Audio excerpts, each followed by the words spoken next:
Hello there. So this video is for the practice test of the chapter 14, 15, and 16. All right, let's get going.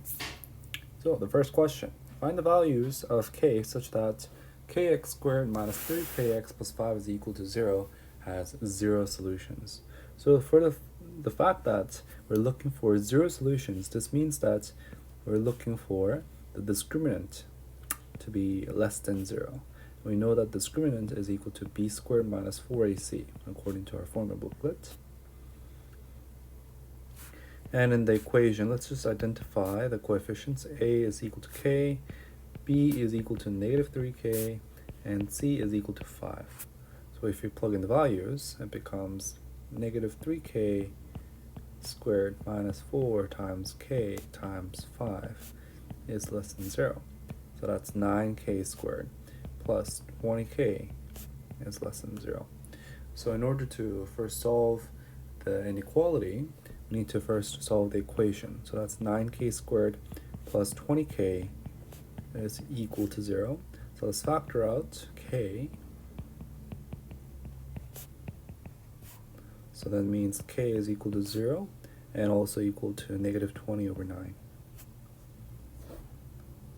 Now that we've solved the values of k for the discriminant to be equal to 0, now let's solve the inequality. So first thing I'm going to do is I'm going to use the number line and use a sign diagram.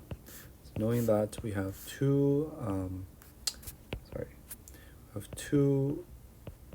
x-intercepts of this quadratic graph, and also the a value for the k is positive 9. So that means I can draw my graph like this, going upwards on the sides. And because we're looking for the values of k where the discriminant has to be less than 0, that means below the x-axis. So that means we're going to look at the region between negative 20 over 9 and 0. So finally, the answer must be k is less than 0, greater than negative 20 over 9. So that's my final answer.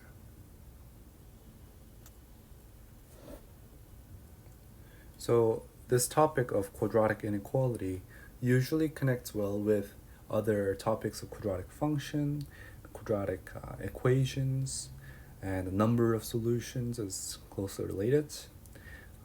So beware of these connections. Let's move on to question number 2. Sketch the graph of the function f of x is equal to negative x plus 3 divided by x minus 1. So this question is simply looking at a rational equation, and then we need to identify some key features, and then we're going to sketch the graph based on that. So what is the first thing that we notice? I think the easiest one to look at is the vertical asymptote, and that's going to be equal to x equals 1. Okay, we know that because the denominator is x minus 1. So we want my x minus 1 is equal to 0. So that means x equals 1 is my vertical asymptote. Let's also find the horizontal asymptote. And the horizontal asymptote is going to be y equals negative 1. So how do I know that? Well, we know that the horizontal asymptote is equal to y equals negative 1 because we look at the ratio of the leading coefficients.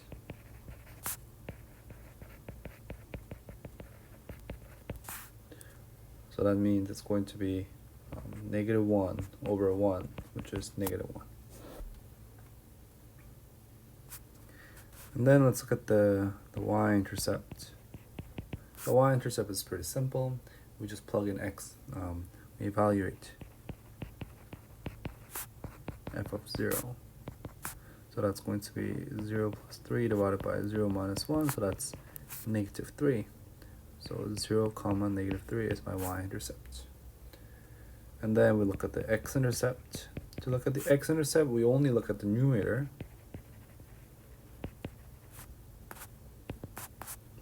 So the numerator is negative x plus 3. So we want negative x plus 3 is equal to 0. So that means my x is equal to 3. So that's 3 comma 0. So using these points, let's sketch the graph of f of x here.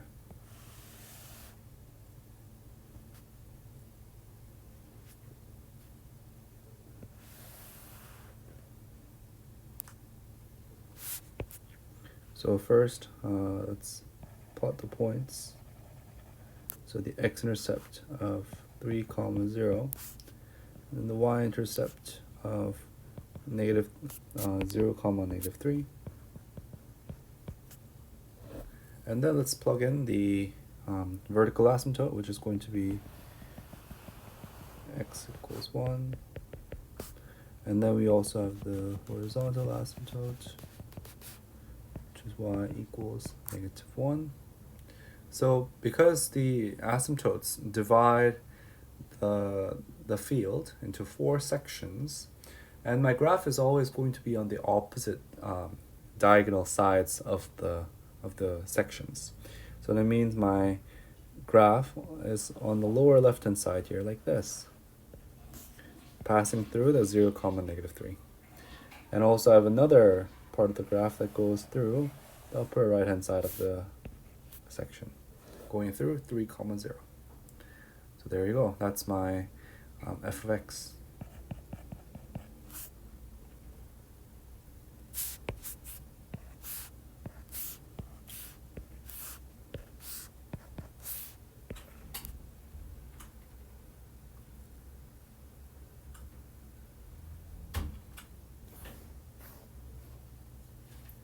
Now let's do the sketch of the graph of the reciprocal function y equals 1 over f of x.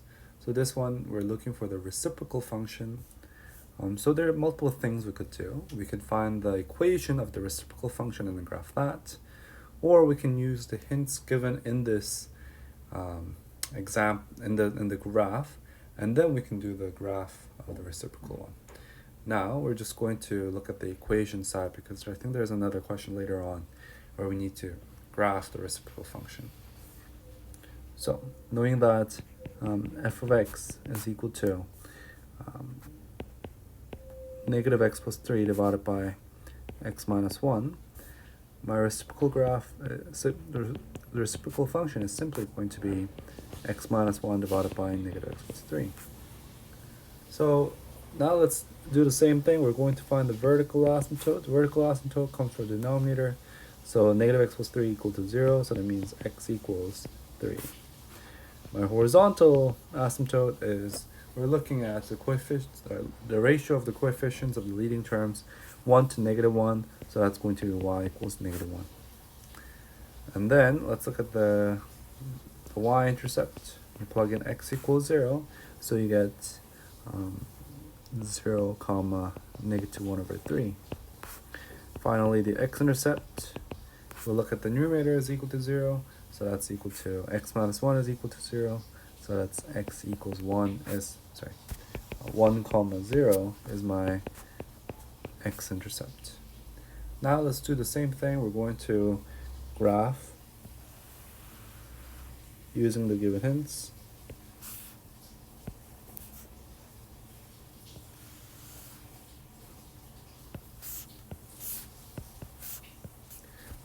Same thing, I'm going to start off with the intercepts. So the first thing is that I have a y-intercept at 0 comma negative 1 over 3. And then I also have an x-intercept at 1 comma 0. And then let's draw the vertical asymptote at x equals 3.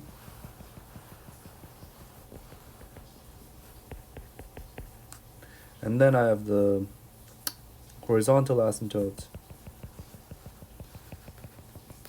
and y equals negative 1. So let's do the same thing once again. The graph is divided into a total of 4 sections, and because I have 2 points already on the top left hand side, my graph is definitely going through those 2 points like this. And then I just have another part of the graph that goes, because I have a graph on the top left hand side, I have another graph on the bottom right hand side.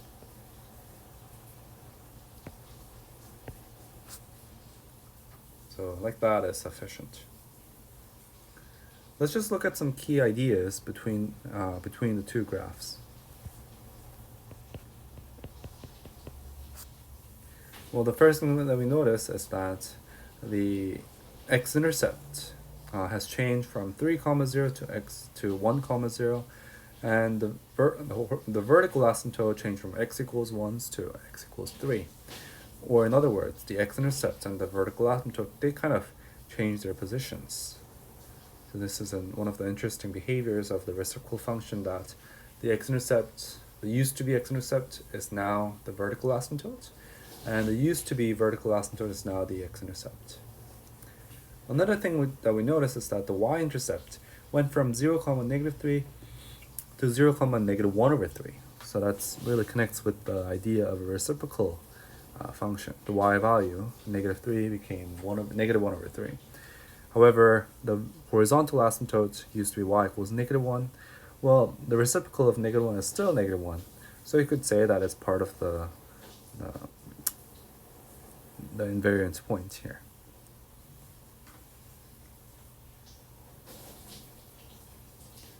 Let's move on to the question number 3. Find the equation of the inverse function where g of x is equal to 3x over x minus 2. So we could attempt this problem in multiple ways, and for this question I'm going to show you both methods. So let's first find this question using the equation method, which means I'm going to use the property that we change the position of x and y when we find the inverse function. So what I mean by that is, first I'm going to replace x with inverse of g of x and g of x with x. So it looks like that.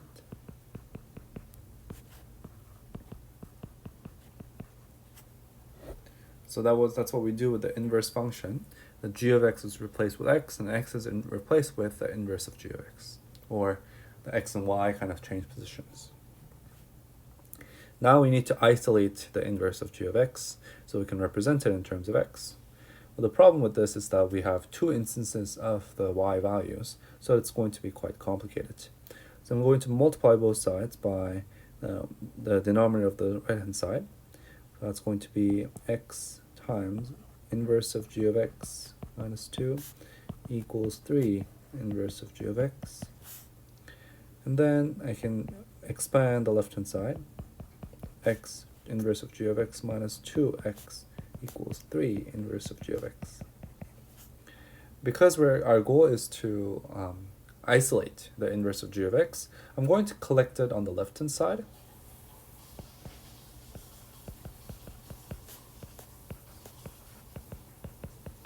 And let's add 2x on both sides. And we can factor out the inverse of g of x on the left-hand side to represent them like this. So therefore, we know that inverse of g of x is equal to 2x over x minus 3.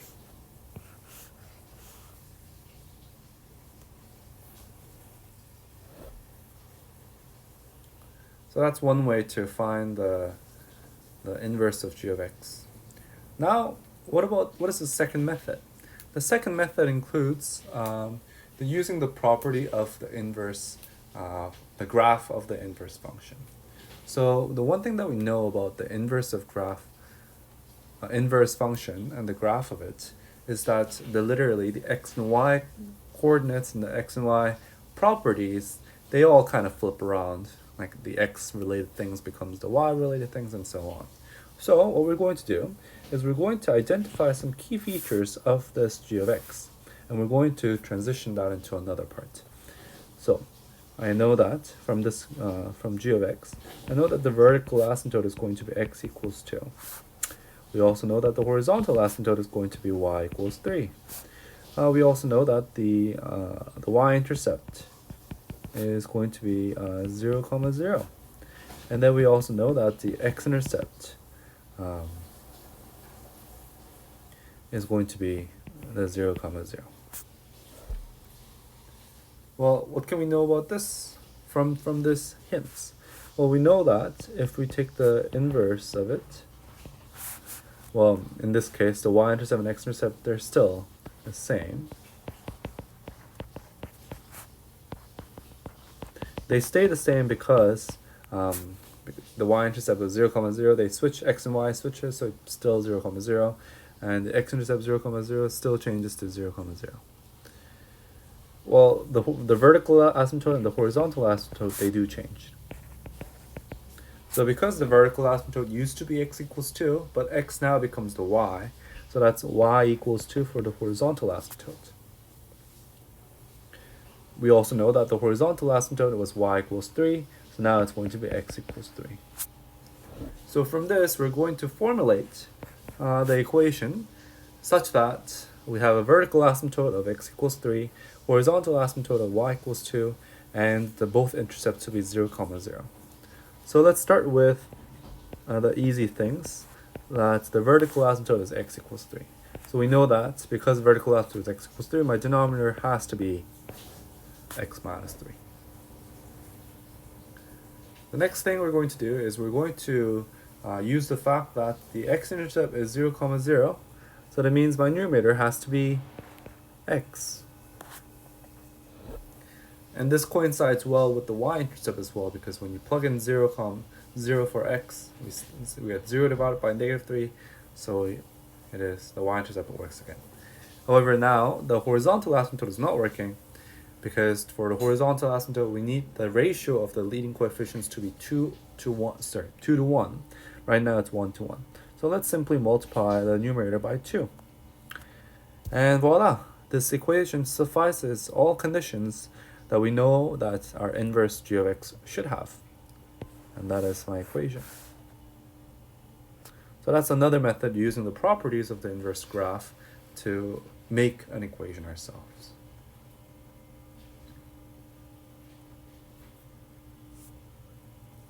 And let's do question number 4. Find the equation of g of x in the form of g of x is equal to a f of x minus c plus d.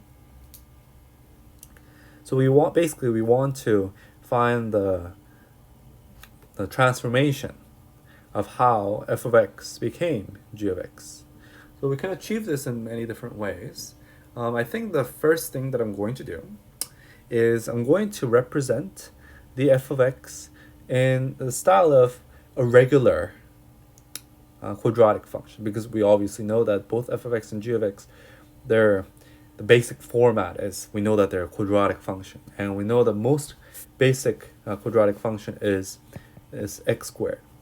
So our goal is to go from f of x into the regular x squared, and then we're going to transform that into a g of x. So we're adding the middle step in to put some scaffold for us to easily understand the idea. So let's start off with how to go from f of x into y equals x squared. How do I do that? Well, it seems like the f of x is slightly altered to the right by 2 steps. So that means that if I have y equals f of x plus 2, so y equals f of x plus 2, that x plus 2 moves the horizontal translation by -2. So I'm going to move my blue graph, the f of x, 2 steps to the left. So that's how we get the y equals x squared.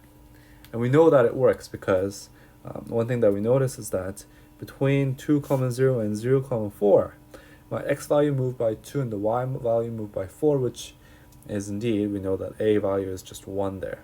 So we don't have to worry about the vertical transformations or vertical stretches and so on. Okay, so we went from f of x to x squared nicely. Now we need to go towards g of x. The first thing that I notice is that we need to do some stretching and reflecting. So let's start off by stretching. The main difference between the f of x and the g of x is that, once again, we look at the distance between the vertex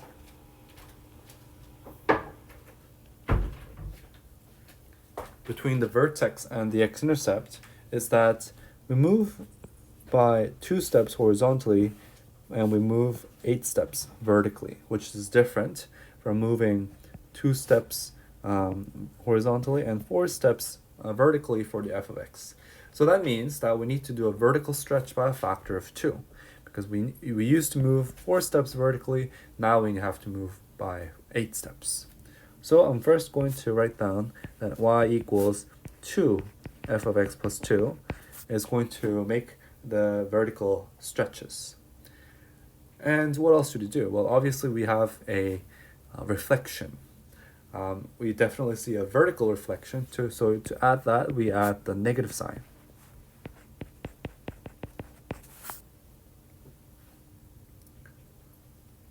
So at this point, I only did the stretch, and then I did the reflection, and then the last part is to do the translation.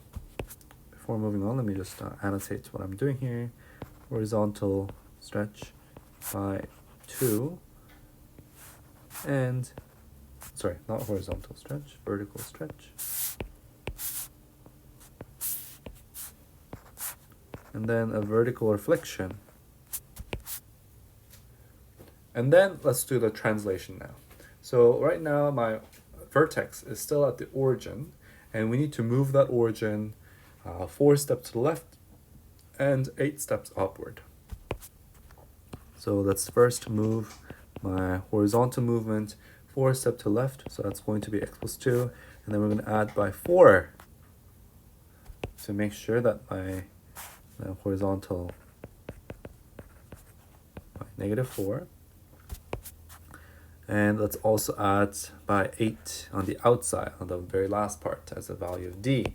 And that represents the vertical translation by 8 units. So, what is my final equation? My final equation is g of x is equal to negative 2 f of x plus 6 plus 8.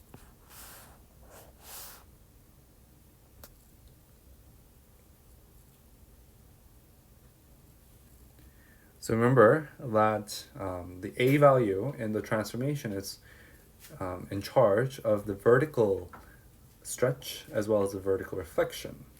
In this question, we didn't use the b value, but the b value will be in charge of the horizontal transformation, especially the horizontal stretch and the horizontal reflection. And the c value is going to be in charge of the horizontal translation. Now, notice that the b and c value are going to work counterintuitively. So if the b value is 2, for example, instead of stretching by a factor of 2, it's going to be stretched by a factor of 1 over 2, the reciprocal of the multiplication. And also, if the c value is added by 2, for example, then instead of going to the right by 2 units, it's going to go to the left by 2 units. Another counterintuitive example. Finally, the d value is in charge of the vertical translation. Let's do the last question. Sketch the reciprocal function of f of x. So we're going to use the properties of the reciprocal graph in this because we don't know the equation of this function. Well, one thing that we know is that the x-intercept becomes the vertical asymptotes. The y-intercept, and the vertical asymptote becomes the x-intercept. The y-intercepts are still y-intercepts, except the y coordinate are reciprocated. And the horizontal asymptotes are still horizontal asymptotes, but we follow the same rule that the y coordinates are reciprocated. In general, we also know that the y values are reciprocated in all cases. Well, that's why when you have an x-intercept, the y coordinate is 0, and reciprocal of 0 is 1 over 0. which is undefined, so that's why we have the vertical asymptote. So let's start off with the x-intercept. So I see a total of 4 x-intercepts here. So that means that I'm going to have 3 vertical asymptotes.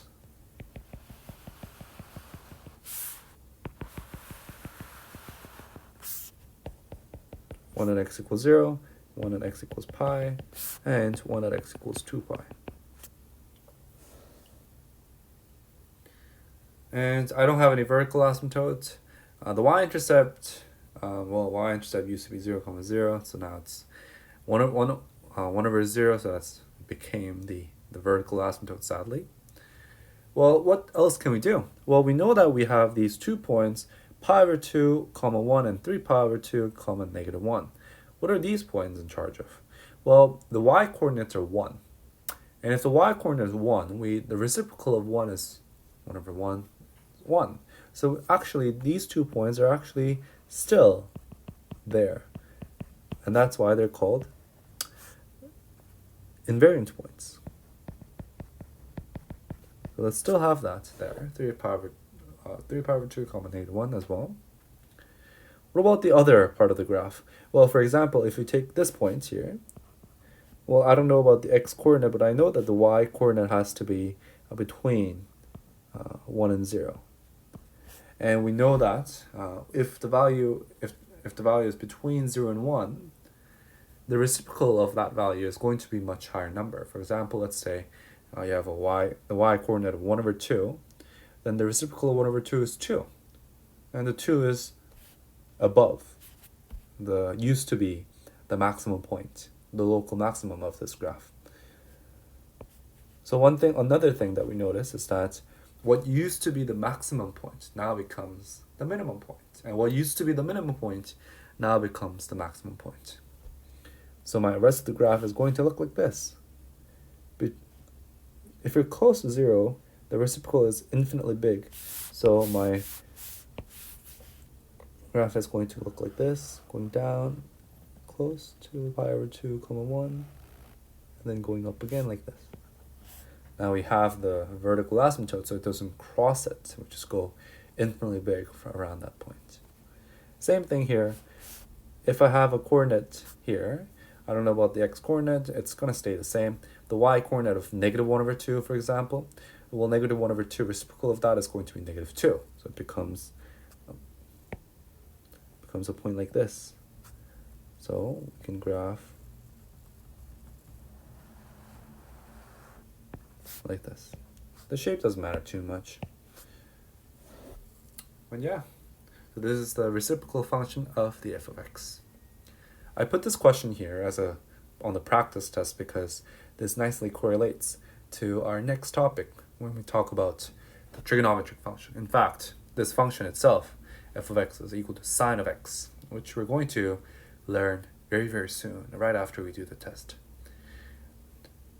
So good luck preparing for the video, with the video for the practice test, and good luck on Wednesday for the actual test.